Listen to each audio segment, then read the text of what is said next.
طب وصلنا الاسانسير هنا، لقينا الاسانسير عطلان. فاصل دوائر الامان ستوب شوكة وكالون. تمام كده دوائر الامان فاصلة. بما ان الستوب والشوكة والكالون فاصلين، طب كده معناها ان الستوب فاصل. غالبا بيبقى الستوب هو الفاصل. دايرة امان الستوب فاصلة، ان الستوب بيدي للشوكة والشوكة بتدي للكالون. عايزين دلوقتي نراجع على دايرة امان الستوب. الستوب بيدي للاوفرلود، تمام، الاتنين اوفرلود، تمام، وبيدي للباراشوت. الباراشوت هنا فاصل، تمام، وبدي تحت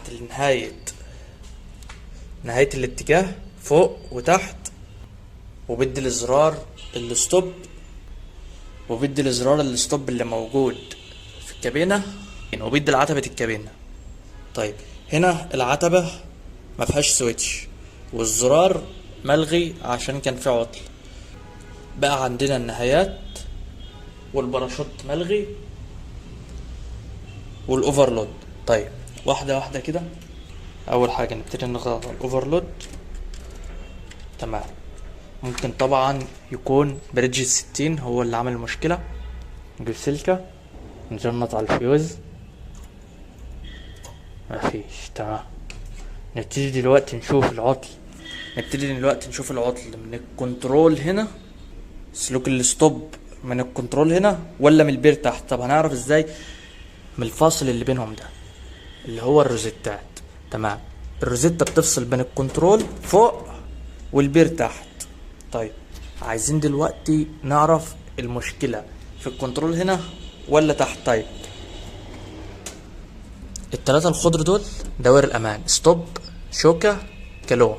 تمام، احنا دلوقتي عايزين الستوب لان الستوب هو اللي عامل المشكلة دي كلها، وغالبا بيبقى ده موجب 60. تمام، هنبتدي دلوقتي نجيب السلكة ونحط هنا ونحط هنا. طيب هو قرا معانا دلوقتي.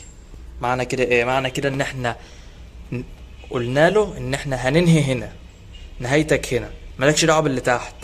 لما قلنا له نهايتك هنا ارى ان كله تمام. معنى كده ان من اول هنا لحد فوق كله تمام. المشكله كلها فين؟ من هنا لتحت.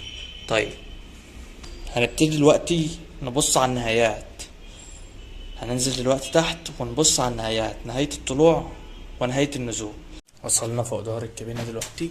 هنبتدي نبص على نهاية الاتجاه. تمام، هنا اهيت دهيت. تمام، في هنا نهاية اهي، السويتش بتاعها اهو. تمام، جنب التاني مفيش اي حاجة غير مغناطيس. تمام، هنبتدي نشوف كده النهاية دي. النهاية ديت ملغية، مش شغالة، سلوكها مفصولة.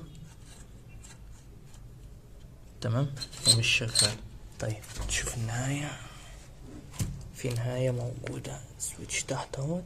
تمام، بس برضو ملغي. طب هنبتدي دلوقتي نراجع على السلك ده. السلك ده جاي ماشي هنا، تمام، داخل في التجميعة هنا. تمام، هي كده كده ملغية، فهنراجع على التجميعة من هنا. هنطمن ان السلك ده كويس. تمام، ومعلوش تمليحة. وهنطمن على السلك ده كمان ونشوف الدنيا ونتابع مع بعض. طب اطمنا ان السلوك تمام، مفيهاش اي حاجة، راكبة كويس ومعلوش تمليحة. وهنا تمام برضو مفيش اي ملوحة. نبتدي نطلع فوق تاني نراجع على السلوك اللي نازلة من الروزيتا لحد تحت هنا. تابع معانا. طب احتمالية كبيرة ان السلوك هنا اللي نازلة لحد تحت ممكن في التجميعة ديت.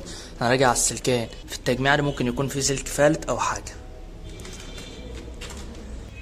ادي سلك الستوب.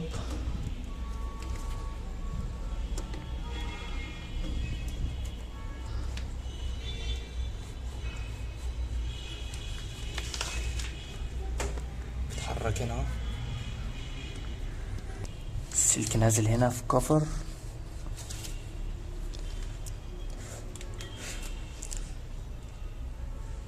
السلك نازل هنا في كفر خرطوم سوسته، فاحتمالية ان السلك ده يكون في قطع صعبة. تمام، هنبتدي دلوقتي نراجع على موجب 60. اتحرك هنا. تمام.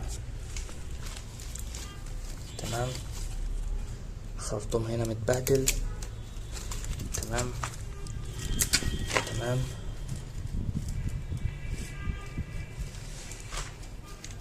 السلك ده داخل على الباراشوت. تعالى كده نطمن على الباراشوت. الباراشوت هنا ملغي اصلا ومعلهاش واير. تمام، السلكين داخلين في السويتش. بس ثواني اشتغل هناك. السويتش ده هو اللي كان معلق. تمام، المشكلة كلها كانت في السويتش هنا، ان هو ضرب. الدنيا هنا تمام. تعال نجرب.